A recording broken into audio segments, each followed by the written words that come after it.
All right. Are you familiar with Polymarket? No. Polymarket. So Polymarket. this is a political thing. Okay. And so you can literally bet on anything. If you ever go to Polymarket, which is basically a website, and it takes bets on both sides of an issue, a politician, anything that you can take. Let me just give you an example while we're recording this, and you will see the kinds of things that you can bet on. And so, like, individual, Trump versus Harris, whether or not the Republicans are going to sweep, but you can also do. It's actual betting. Like, you can bet, yeah. You're winning money. Yeah. So, what somebody will say, what's the top grossing movie? Something about Elon Musk. Will Trump say skibbity before the election? Wow. Lana Del Rey pregnant in 2024. And so literally anything you can wager on. Yeah. Okay. And so my question not question, but what I'd like to talk to you about is the relationship between polls, okay, which an institution goes out and they talk to individuals and they find out based on a segment of the people that they're talking to, the likelihood that something's going to happen. Somebody's going to get elected and whatnot. Mm-hmm. The science behind polling, it is fairly good. I think they do put a lot of effort into it, but I do believe a lot of polling is just an extension of marketing where you can get the poll results that whoever's willing to pay you wants you to get, because you cannot have like a Republican pollster and a Democrat pollster find out different polling results, because a lot is in the weighting, a lot is in the question that you ask, a lot is in who you talk to. And until I know those three things, I don't know how much, value is in that poll. And it's only because we take a bunch of different polls and average them together that we got a fairly good look and glimpse at what, the election is going to do. Mm-hmm. Polymarket is based on people willing to put money into something, right, and win. Right. So that's why when you watching a football game and you see the commentators saying who they think is going to win to a game is different than what Vegas says is going to happen during the game. Because if they're right, they win money. If the commentator's right, they don't lose anything except for good at guessing who's going to win some matchups. So I'm saying in the future, polling might be irrelevant eventually because it gets so skewed and so manipulated and so bought. Right? Yeah. That nobody even pays attention to it. We'll say like the 2020 election. The pollsters were just wrong.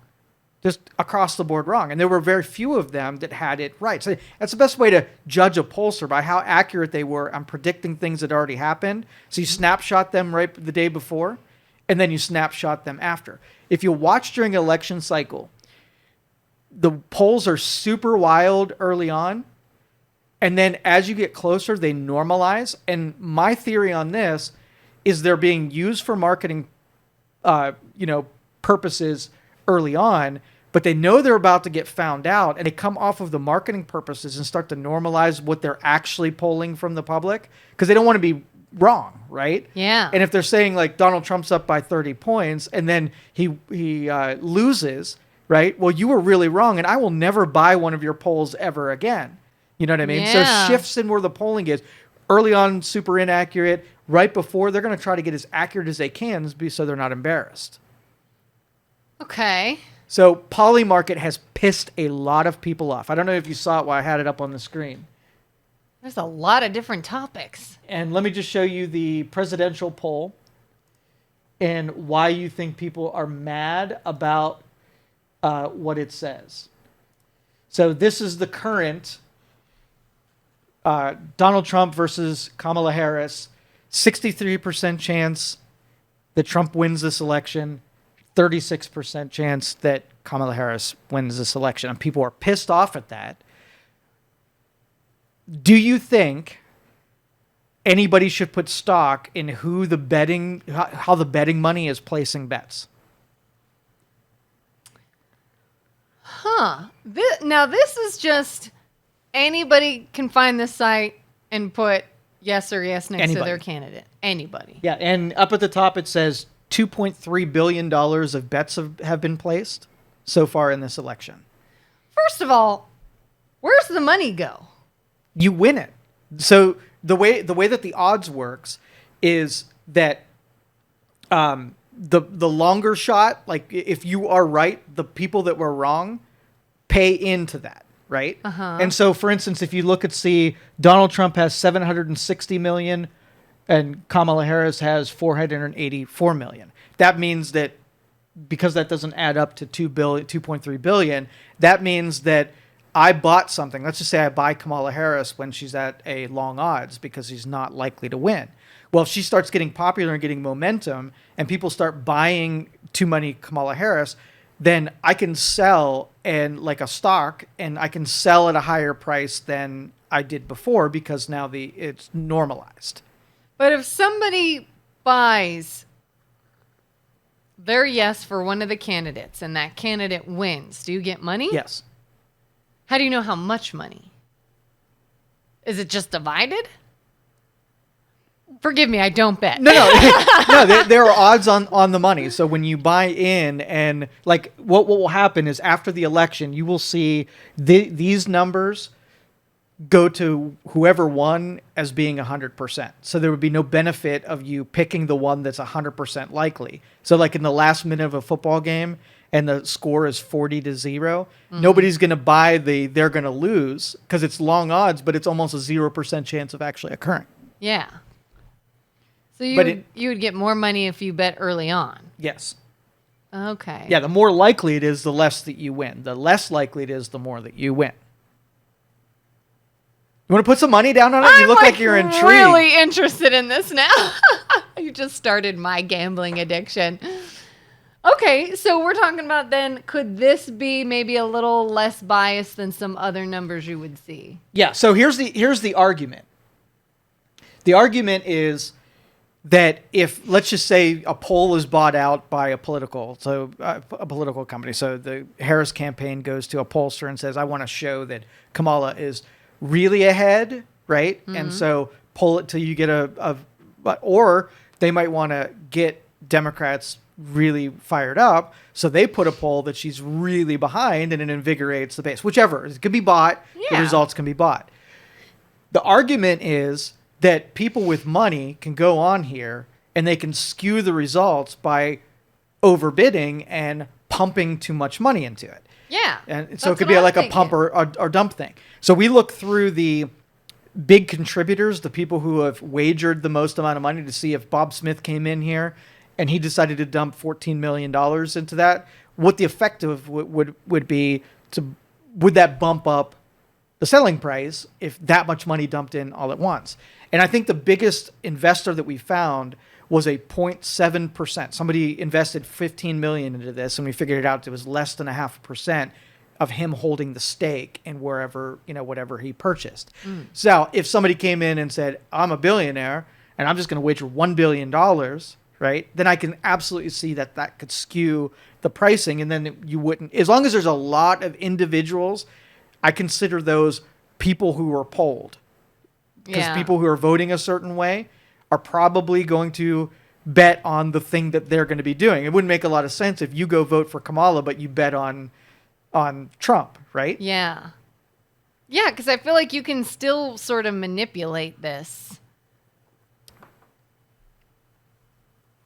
Yeah. But an overall deal is that I think voters have a lack of data as to what's really happening. I think we're 99% of the time we're being marketed to feel a certain way. Oh, so sure. I don't think we're ever getting good information. And, up until you vote, I mean, I don't know that what's likely to happen if the election was happening today. I don't know if that would skew it. I mean, do people vote based on who they want to say they voted for the person that won? I doubt it. Yeah. You're talking about they want to be able to sort of brag that their person won, or yeah. Why would you vote for a person that you knew was going to lose, and just because you had money riding out, Yeah. that kind of a thing. I don't know the psychology of a person Like that if would they're bet. like, I've got a ton of money because I thought this was going to happen, and even though I don't agree with it, I better go help make it happen. Yeah, because I'm going to. But lose then money. again, like if I truly thought the Browns are going to play somebody, I would say I really hope the Browns are going to win. And then if I knew who they were playing, and I'm like, no, they're not going to win this one, so I go put money on them losing in that event. Then I'm happy either way. If the Browns win, I lost some money, but my team won. You're like, yeah, yay, and if they lose, then I won some money, but my team lost. So that might be the same kind of psychology. But I guess the overall question is, what does the betting markets play in how, like, because Republicans are loving this because it looks like Trump is going to has a 62% chance of becoming president. And if you're a Harris fan, you got 37%, or the betting markets think that Kamala only has a 30% chance or 37% chance of winning. Yeah, see, this just, to me, it still almost feels very much like a it doesn't matter game. Like, once you get so far into this and people start saying, oh, I want to make some money, I'm going to do this to make some money, it's no longer, like you said, about whether or not you think this person should win or you would like to vote for this person. You know, if you are voting for Trump, but for some reason Kamala's numbers shoot way up and you're like, ooh, I want to vote for Trump, but does he have a good chance of winning? I don't know. So let me go and put my money on Harris on this thing. Could be a money-making thing altogether. Yeah, it Absolutely. has nothing to do with what the American people think about the candidates. It's just about this game. Evaluating this chart. Now, if you were expecting it to be sort of like a rolling endeavor, meaning that you were rolling your money between candidates as they went up, you made some money as they went down, you hedged it and won the other side, you would see the interest not follow events, right? Mm-hmm. So you could say that, okay, it was about Trump had the advantage when Biden was running, right? So what did the betting markets did? Trump way up, Biden way down. Yeah. Kamala then replaces him, and you see on the chart now Kamala goes up, right? Yeah. And then Trump goes down. So it's following the index of what's happening in the real world. Okay. How closely related is it? So during that time, they were, barbing back and forth. Trump took an advantage, and then Kamala took an advantage. And now towards the end, you have this really stark split between the two.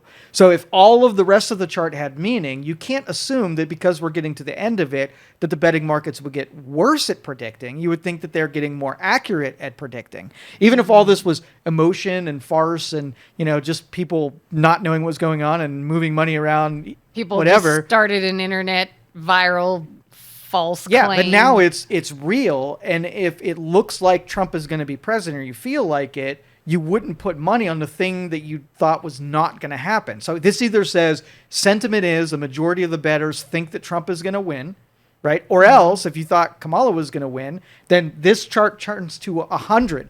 You could buy at 38 and sell at 100. If you knew that Kamala was going to, that is a big payoff, right? Mm-hmm. That's more than doubling your money. If you put money in Trump today at 61 and he goes to 100, you're getting a 40-cent increase on your original bet. So when we hear news outlets report polling statistics,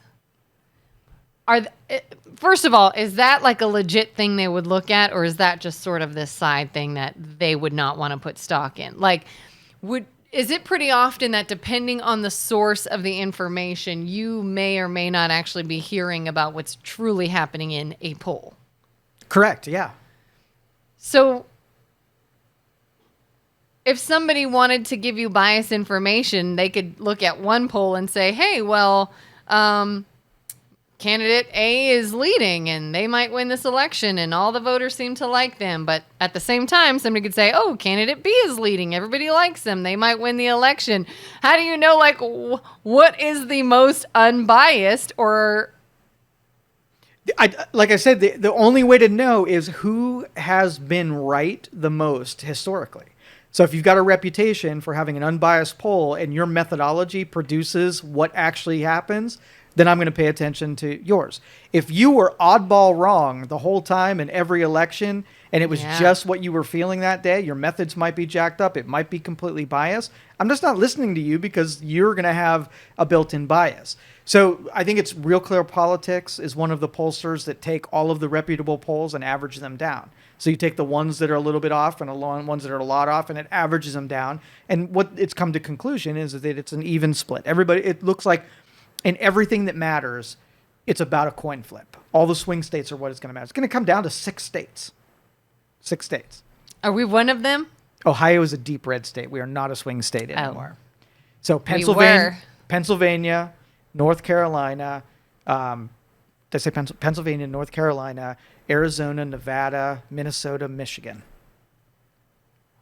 and maybe Georgia. So, okay, I am not good at math. Yes. But wouldn't it, if you took 2 polls that are statistically biased or wrong, or one is always on this candidate, one is always on this candidate, and you average them, won't they always sort of be 50% split? Yes. Yeah. Especially if the people running the polls find an advantage in an outcome. And so one team is going to do it on their side and the other team is going to do it on their side. So you're just going to hit a baseline of 0 if that's the case. So then there is no accurate poll. Except, like, there's one guy, Nate Silver. You ever heard of him? No. All right. He's a pollster, and he, I don't know where he came from, but he's become very accurate over the years of being unbiased, calls them how he sees them. And let's bring up what Nate Silver says. All right. So he does a good job at plotting. Again, national doesn't matter. So when you're looking at a national poll, we don't decide our elections based on popular vote. So national doesn't mean anything. Yeah. But if you go to the individual states, so like we just talked about Nevada. All right. So Nevada, it's a coin flip. 48 Harris, 47-6 Trump. North Carolina, coin flip. 48-7 Trump, 47-7 Harris. Pennsylvania, coin flip, 48-48. Wow. Wisconsin, coin flip, 48-6, 47. Virginia, Harris is up a bunch in Virginia, so that's not one that would be included. Georgia, 49-47. And so, like, when you go to your electoral map, and this one I'm using 27 to win, which is basically a coded whoever's leading. Red states are pretty much decided it's too far, not really up for grabs. Blue, really not up for grabs. You know, New York, California, deep blue. And the ones that are in the gray, those are the ones that they're fighting for. So when you see the candidates going out to these states and heavily campaigning, they're fighting for the states that don't have a color yet. And if you see, it's 226 to 219 has been decided. So everything that gets them to 270 is going to happen between, and here's my prediction. I think Wisconsin and Michigan are going Democrat. So let me just add that to the list. Okay. So Harris then has 251. Republicans they need to get to 270. Wait, what did you just do? I gave Kamala Harris Wisconsin and Michigan. But you gave it. I just did, yeah. Yeah. So what? This is for my display purposes. I am not changing the course of time. I know that. But I'm trying to think then, how do you know what's accurate?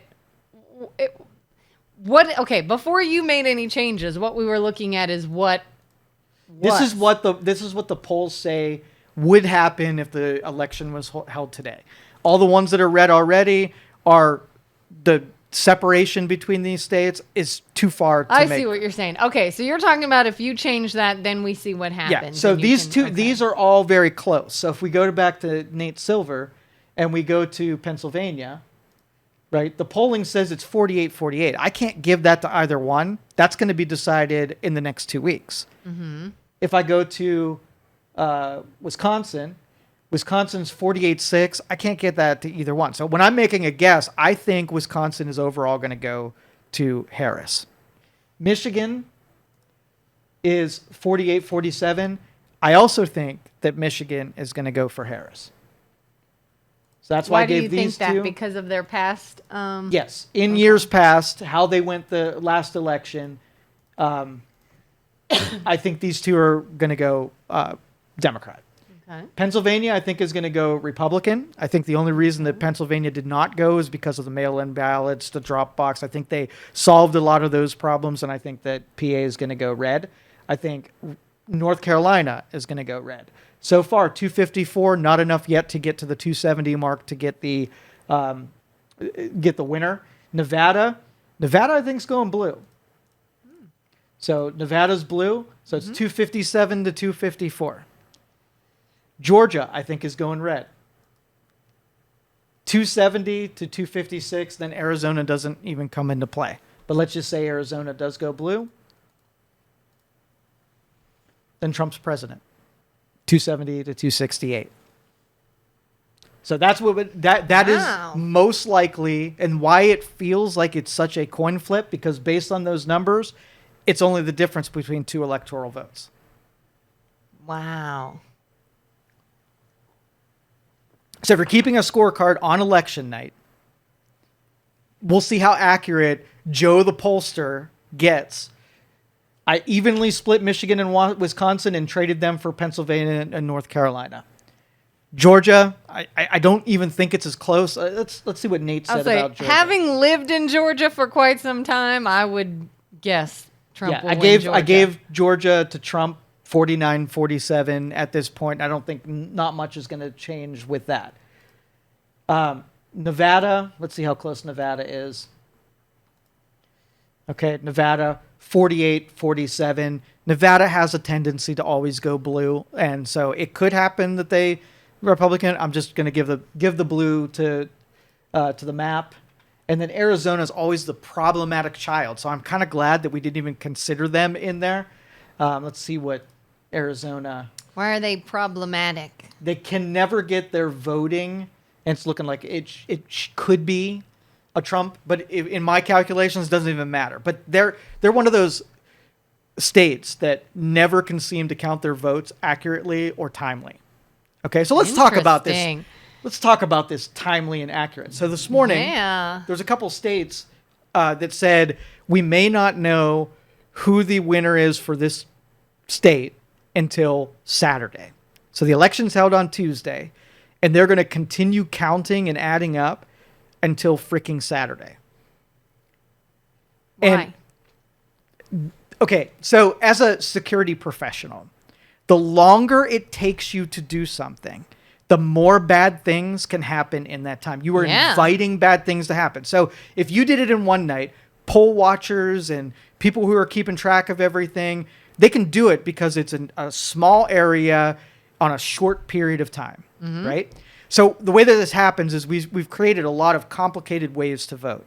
We have mail-ins, we have people that are out of the country, and then we have people that are doing in person. So when you mail your ballots, you have a certain period of time to have it mailed by, and then everybody has to sort through those mailings until it's time for Election Day. Now, Florida, as they're receiving mail-in ballots, they are counting them as they're happening. In Arizona, I believe this is Arizona, it might have been Wisconsin or Michigan, but still same philosophy, is they won't start counting mail-in ballots until Election Day.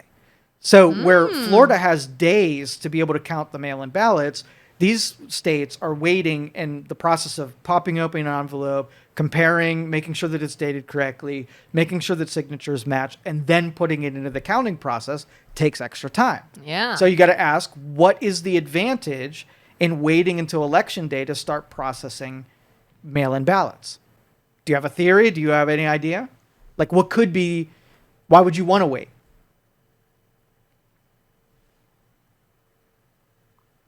I don't know. Is it just do it all at the same time and do it once and don't lose any, or don't?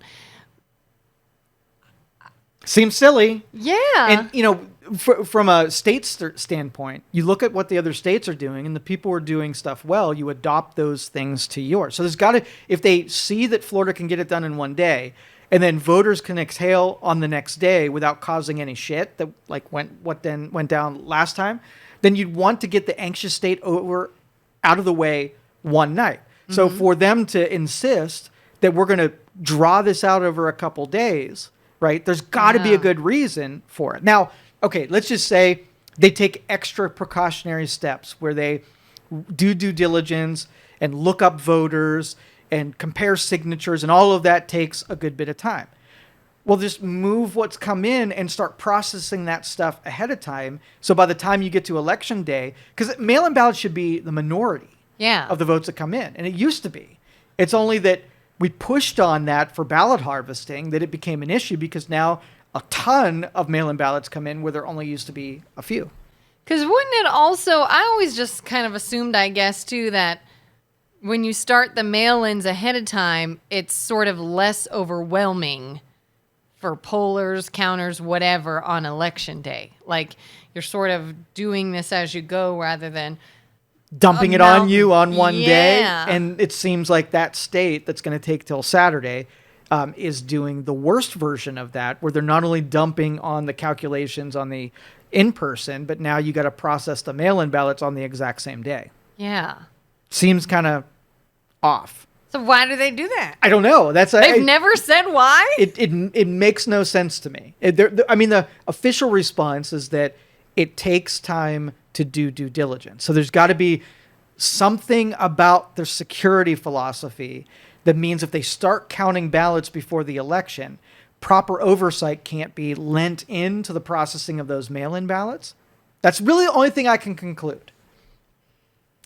But if you're doing this every 4 years and you're always overwhelmed and then late, would you not figure out your due diligence and your overseeing process? Well, and here's the thing. Like, you're used to watching the election results come in, and they can make fair predictions about what's going to happen, even if it takes them a while to count the ballots. So I would say, let's just say in 2012, the same shit happened, but they were able to call the race because they knew who was doing mail-in ballots, because they were for legitimate reasons, right? They knew who was likely, which areas did mail-in ballots. They knew who they mailed ballots out to everywhere, right? So if there were still ballots that had been counted, and let's just say somebody was up by 30,000 votes, and we only mailed 10,000 votes out, so even if they all went in one direction, there's not enough of it to throw it off. But now we just send ballots to everyone for mail-in. So the volume is basically doing the same thing, but now the outstanding mail-in ballots might be 200,000 where they used to be 30,000. And now if all of those people voted one direction, it could absolutely change the result of the election. Still doesn't answer why they wait to the last day, because like in Florida, they're processing mail-in ballots right now.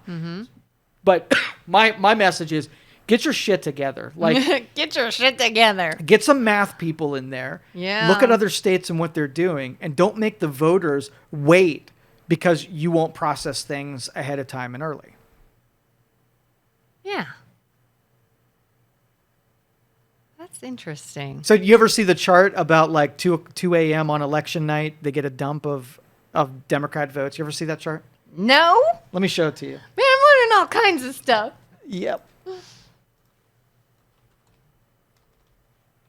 Is that why I can like go to bed and one candidate's in the lead and I wake up and the other candidate won and I'm like, what happened overnight? And it's famous. They even have T-shirts made with this chart. All right, so this is the chart, and you'd expect it as votes get tallied and states voting comes in. You see this nice proportional deal, and then voting ends. And then you have this great big 2 o'clock in the morning, all Democrat dump. And it's always a Democrat dump? Well, as you see on this chart, little bit Republican and a lot Democrat. Why? So the theory is that they didn't get to counting the mail-in ballots. And remember, that was COVID year. So they basically, again, this is conspiracy theory, but I'm gonna tell the story because it makes a lot of reason in there.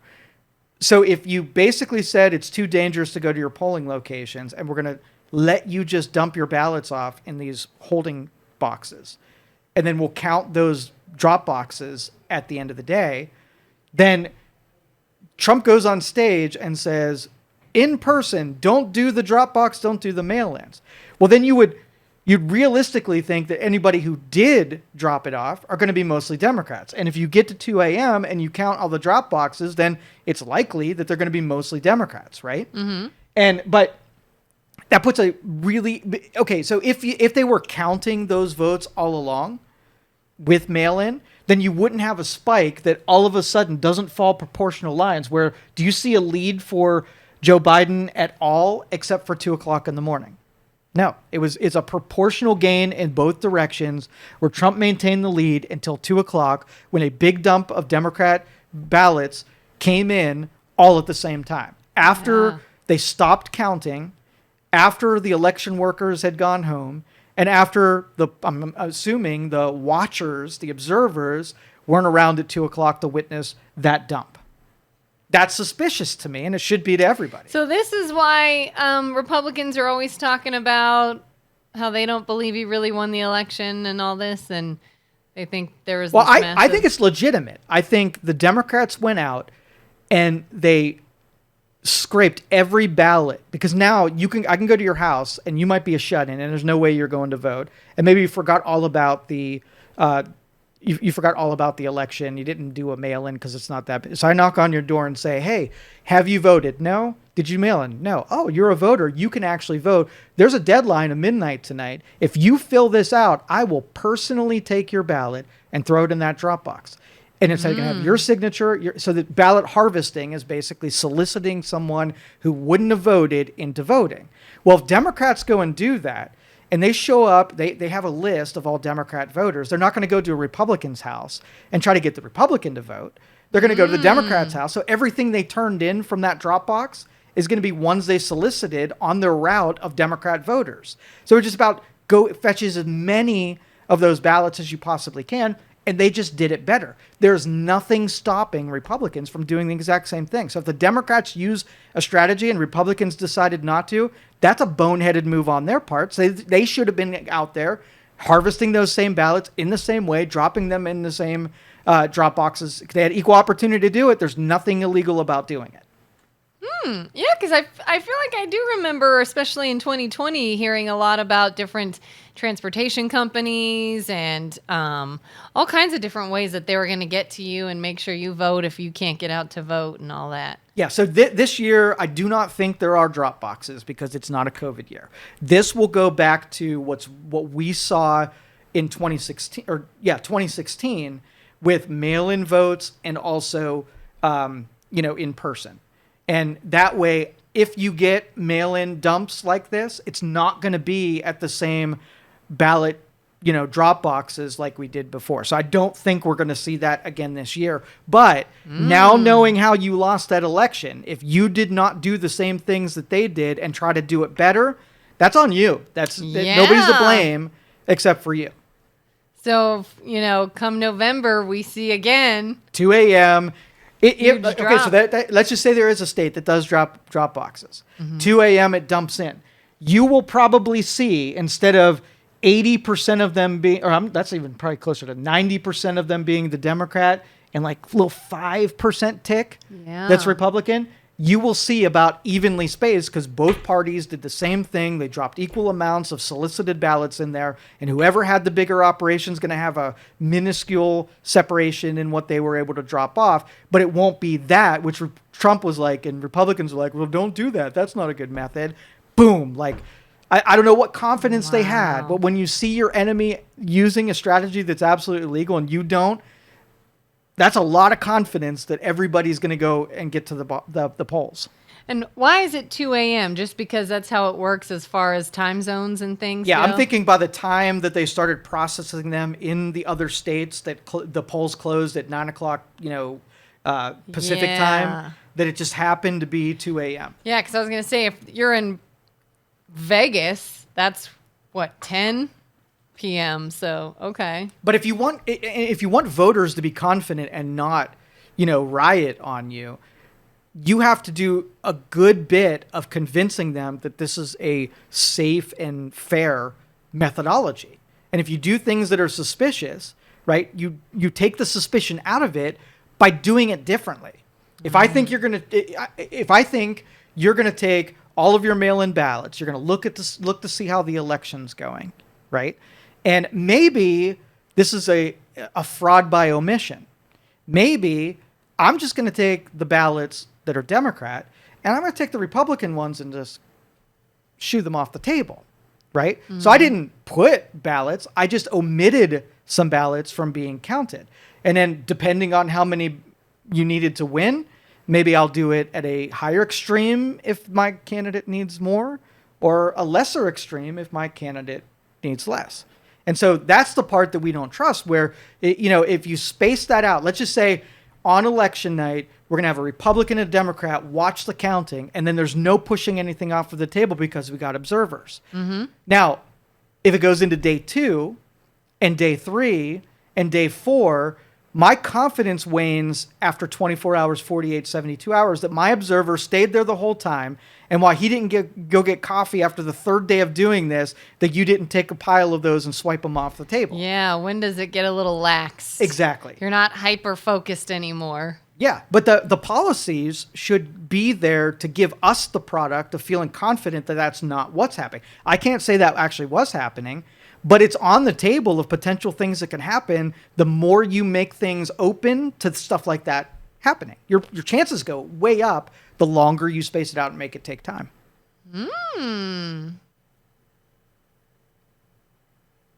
Interesting. So in a perfect world, let's solve the problem of what would make you feel that here's the challenges. Number 1, you take your ballot and you slide it through the machine. It counts it.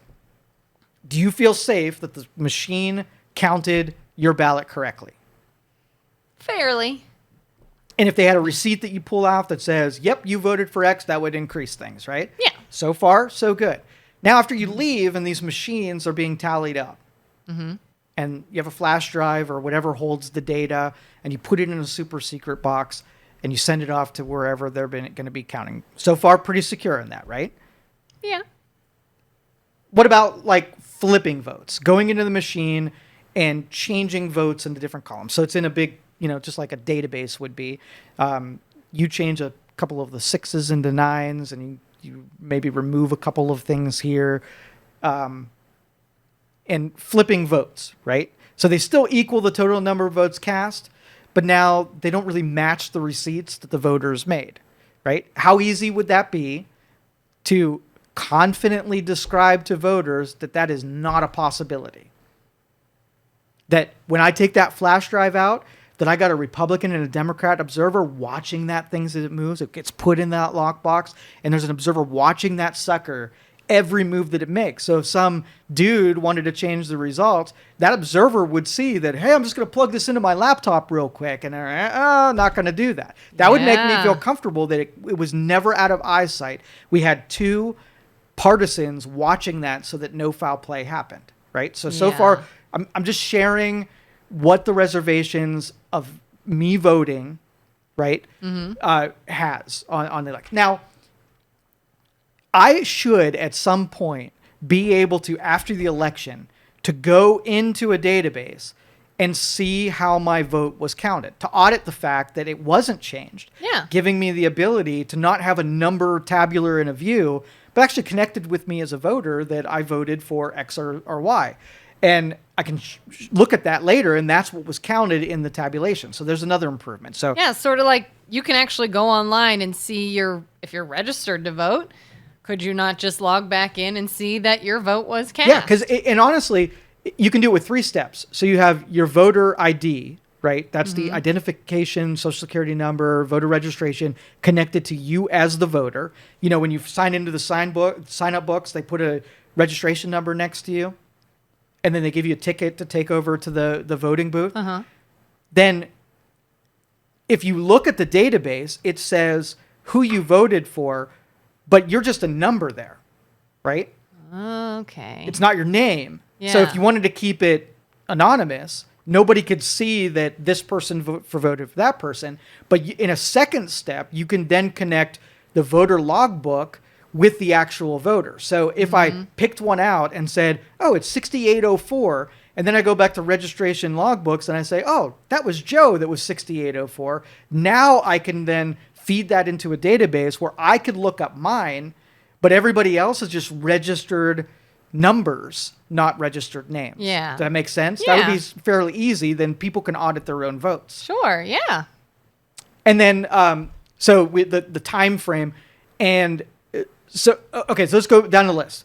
Whether or not votes can be changed in the machine, if there's a receipt so that the machine didn't error and accidentally put the wrong votes for somebody, if the USB drive was observed the entire time that it was taken out of the machine, and when it was then delivered to the person that's going to tabulate these things, that they were not just that they were entered, but all were entered, right? So you have an accounting that there's a county, right, that brought their flash drive or a polling location, and this one isn't included in there.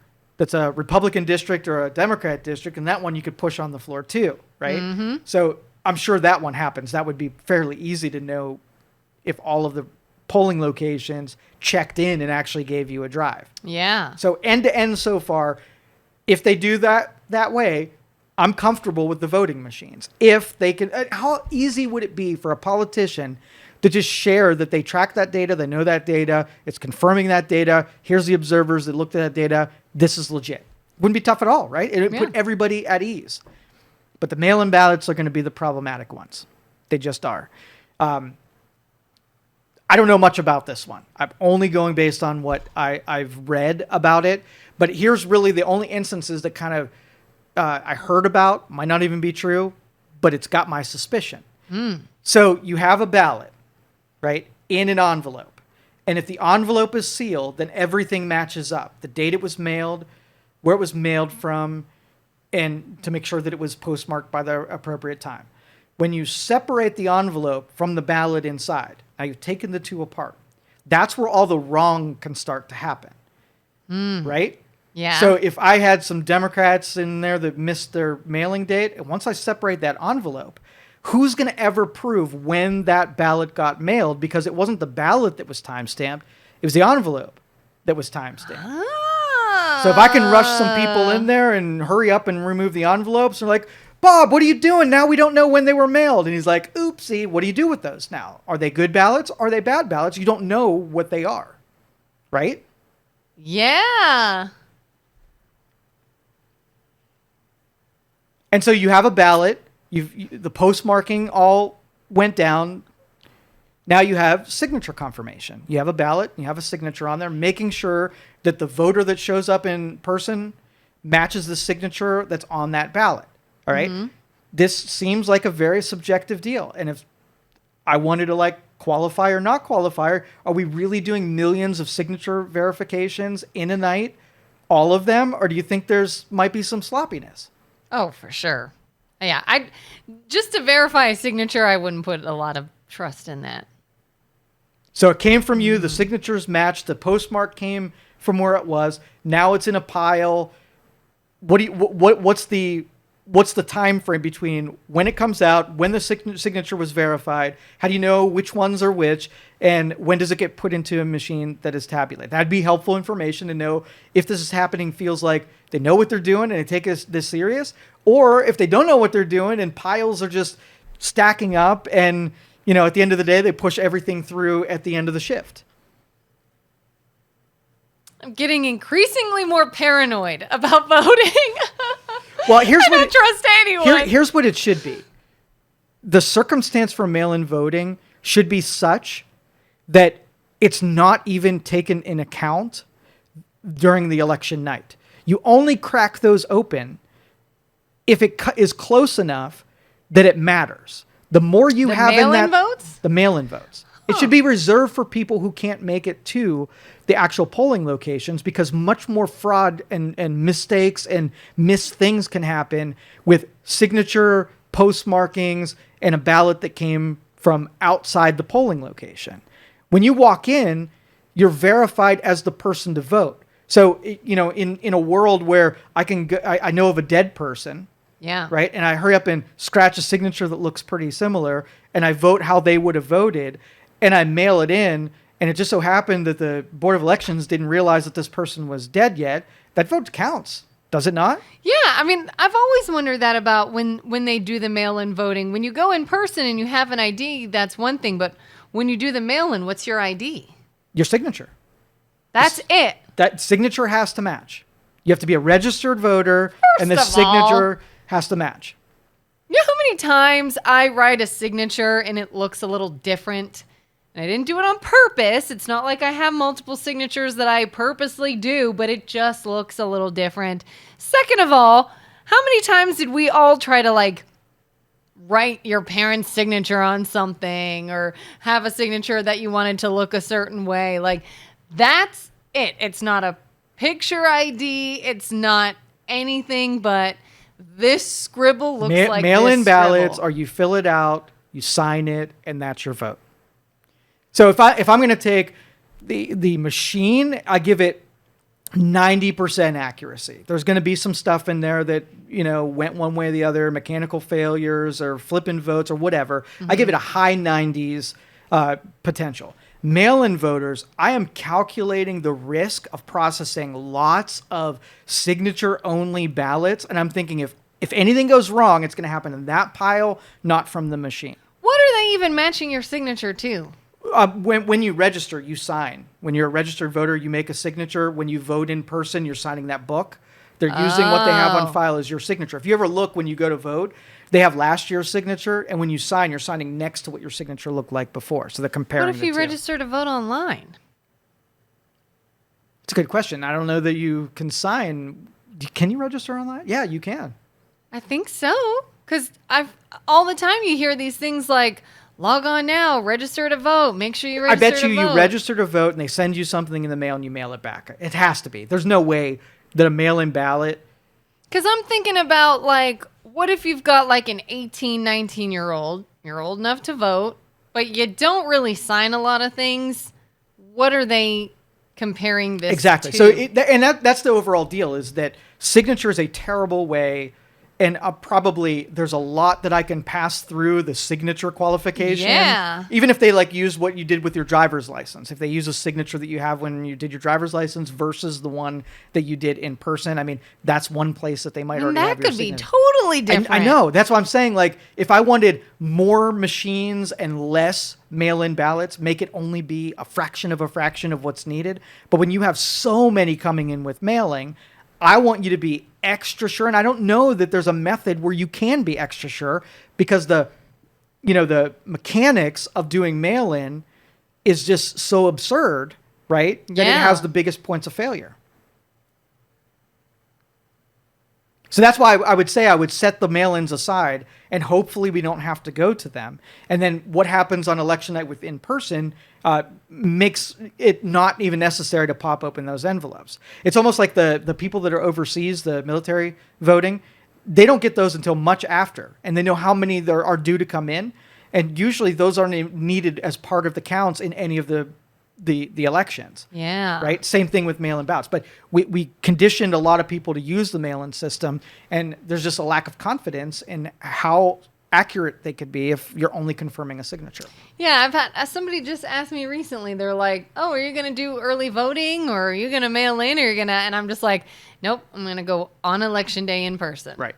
Because I don't trust. Like, are the others convenient? Sure, but I'm like, I just feel more secure the day of in person. That's How many times this year has our mail gone to other people? Oh my gosh. So Yeah. think of that piece of mail. That I just got one that was 3 weeks old the other day.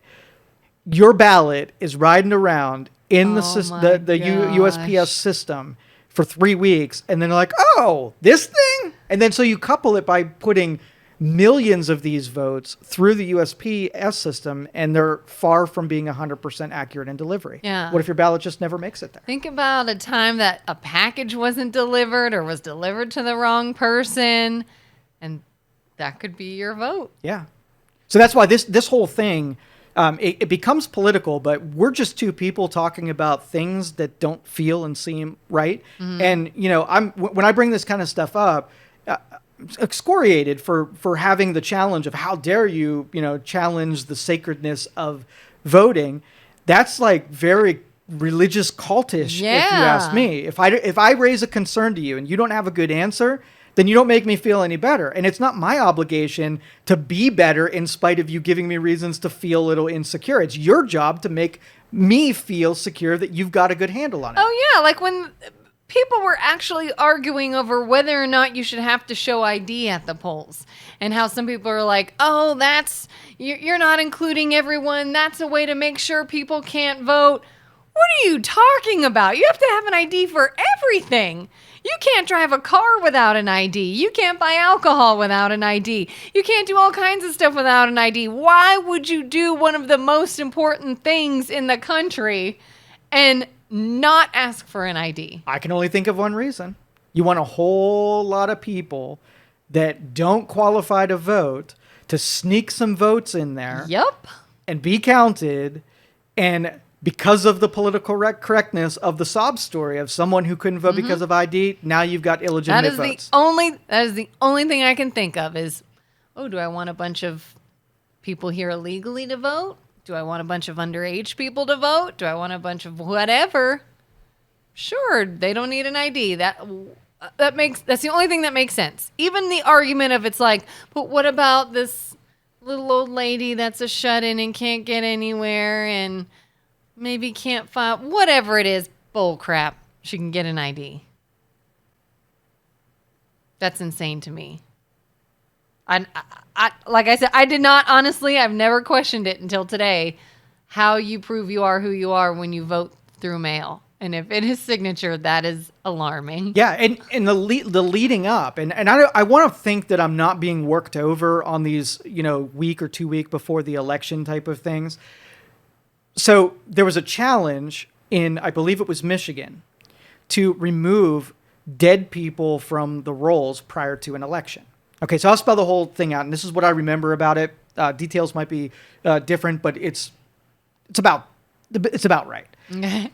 And so the challenge was to remove the dead people off the voting rolls so that people that either moved away or were dead, scrape them. Seemed like a pretty good deal. What do you mean remove them off the... So they're registered voters still. They passed away.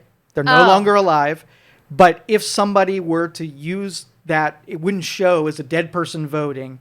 It would allow that person to be matched and cast a ballot. Yeah, that seems to make sense. If someone passes away and you're closing out their estate, why would you not close out their voter registration? You would think, but the Republicans' challenge will say Michigan, one of the swing states, that there were, I believe, 500,000 people on their voting rolls that were no longer qualified to vote, either passed away or moved or whatever. Mm-hmm. And the Democrats challenged that, and the Supreme Court of Michigan, or whatever state it was, defeated it, and they kept those people on the voting rolls. So it's just a layman, a person that is observing this. Why would the Republicans want them to be removed? What would the criticisms between the two groups to say, well, the Republicans want this because of this, and the Democrats want this because what is the advantage to either removing those or having them stay? Well, obviously you don't want them to stay because then that leaves you open for corruption. It leaves you open for someone to cast the vote in the name of someone that didn't actually vote. An argument to leave the names? Well, let me counterpoint you on it because I'll bring up the devil's advocacy. So you wouldn't want legitimate, right? So the 2 points of contention would be, why did you wait 2 weeks before the election to do this? There's not enough time. I think it's 90 days before an election. You parse your voting records out. You had 3.5 years to do it. Why'd you wait till now? So that's suspicious to me. All right. Number 2, do I trust government to go through there and accurately parse out dead people without pulling some false positives out of there? Like, I thought they died. They hadn't. Oops. So then you get a voter that shows up. They're no longer on the voters' rolls, and now they don't count. So I would need you to prove that how you're parsing, you're going to really get it right. So is it safer to keep people who shouldn't be there on there in hopes that we were wrong about a couple of them? So those are my two things. You could have done it sooner. You knew it was a problem. You could have done it back in July or June if that's what you needed to do. And number 2, share me your process. How are you parsing? I deal with data all the time. And if you have a 0.01% inaccuracy over the course of lots of data, that's a lot of people that you misidentified as being dead or being moved out of the state when you might have been completely wrong. Well, crap. I feel like everybody should double check their voter registration themselves. For sure. I mean, I did it the other day just because I questioned myself. I was like, I am pretty darn sure when I moved back last year I registered. I'm like 98% sure. But let me look just in case, and pulled it up and checked. Couldn't then people just be like, hey, let me phone in. I was registered and now I'm not. And let's correct that error before November or whatever. Oh, well, you must have been taken off because somebody with the same name who was deceased. There's a mix-up. I don't know. But yeah, that could create a mess, I guess. Yeah, because on voting day, on election day, you will have a million sob stories, right? That, oh, I know I should have done this and I should have done this and whatever. So the pile over here of the mailing votings are all of the exceptions, right? Everybody who did it right, registered right, did the right thing is in the main pile that we count on the first day. And we hope that just using all of the power of the government to get the information that if you want your vote counted, follow these rules. And then you're still going to have exceptions, but they go over here in this pile and they're not counted until way later. And the hope is that you do enough education that your pile's really, really tiny. And so when we started using the tiny pile mail-in ballots, we ruined the entire ability to work on the exception because now the exception is too numerous to really do well, right? Mm-hmm. And we're human beings. We're fallible. We make mistakes. And I don't want them to make a mistake with my ballot. So let's invent ways that minimize the mistakes. Now, are the voting rules are the voting rolls too poisoned now where you almost feel like you want to go in and just start over? Hey guys, you got 4 years for this. We're wiping all of the voter registrations out. Everybody, let's go re-register. We're giving everybody the day off work. Go register. Take 1 day, get yourself registered. Those people want to vote. Cool. They re-register themselves. People who don't want to vote or don't care, don't register themselves. And now at least on day one, right, you have a clean voter roll. Clean database. Part of me says that sounds like a good idea, and part of me has seen the way state government employees work under pressure.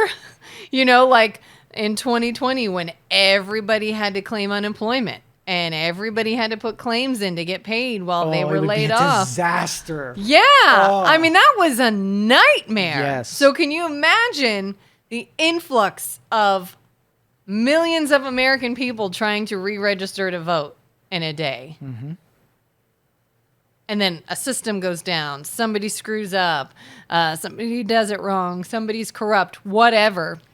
Or just overwhelmed. Holy crap. Yeah, so I mean, and this is why this is an issue that in 20 years we're still going to be saying the same thing, because there are things about it that are completely complicated, and there's buts all across the board. So to make everybody happy, right, you're never going to make everybody happy. If we get rid of dead people, we're going to make this group unhappy. Mm-hmm. And if we don't, we're going to make this group unhappy.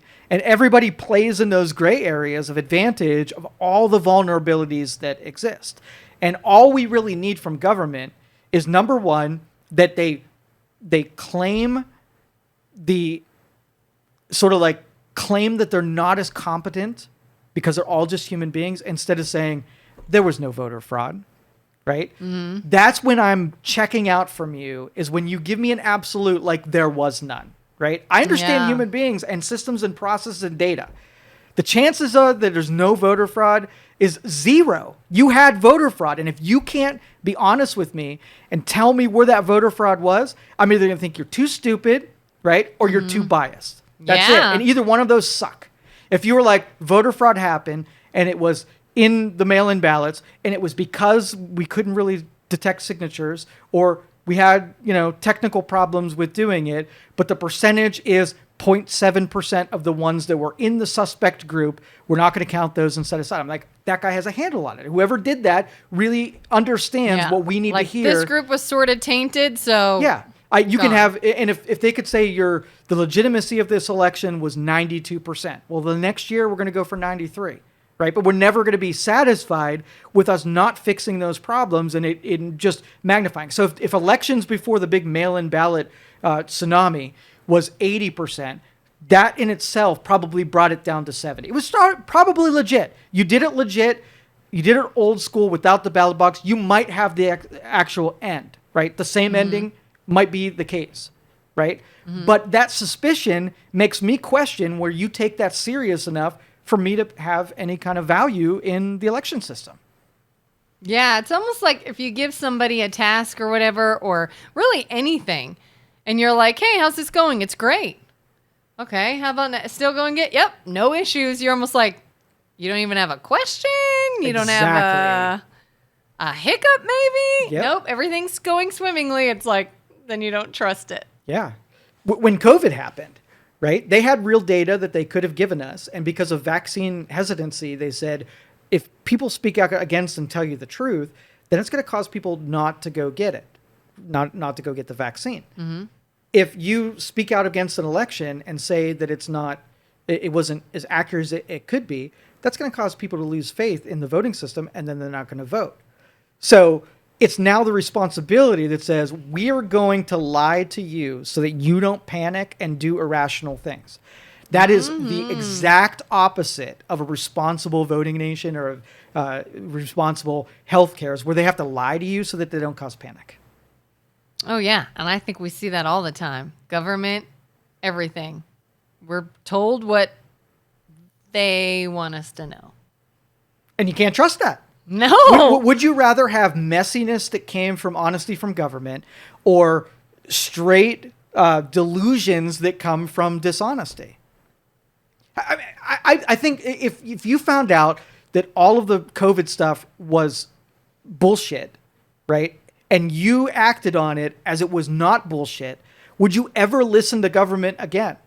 I mean, you still might have taken it if you were given the actual information, but the next time they say something, you got to put it through a filter of, are they lying to me this time so that they're trying to protect people from hesitancy? Or was this the truthful thing? And once you're in that quandary, it's game over for the government. So it's not me that's undermining government. It's the government that undermined themselves. Yeah, I mean, just like what we say all the time in the media. It's like, well, you fed me some information that I then saw was extremely biased and one-sided, and you didn't say anything about this new information that came to light, so now I'm not trusting your source. Hell yes.